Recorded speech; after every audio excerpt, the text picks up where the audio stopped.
ঘুমানোর আগে 7 বার যদি এই দোয়াটি আপনি পড়তে পারেন, আপনার মনের সব আশা আল্লাহ কবুল করে দিবে।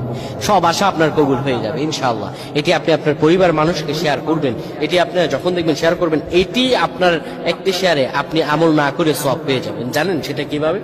আপনার এই আমলটি যদি অন্য কেউ শুনে আমল করে, আপনি আমল না করে আর সওয়াব পেয়ে যাবেন। সুবহানাল্লাহ। কত সুন্দর ইসলাম, সুন্দর। আপনি আমল মানুষের কাছে ছড়িয়ে দিবেন, মানুষের কাছে আমলগুলো শেয়ার করবেন, আল্লাহ তাআলা আপনাকে ফজিলত দান করে দিবে। প্রিয় ভাইরা আমার, অনেকে মনের মধ্যে অনেক আশা, অনেক ব্যথা, অনেক চিন্তা, অনেক চেতনা, কি করব, আপনি আল্লাহ আপনার শব্দ কবুল করে নেবেন। প্রিয় ভাইরা আমার, ঘুমানোর আগে যদি কোনো ব্যক্তি পড়তে পারে,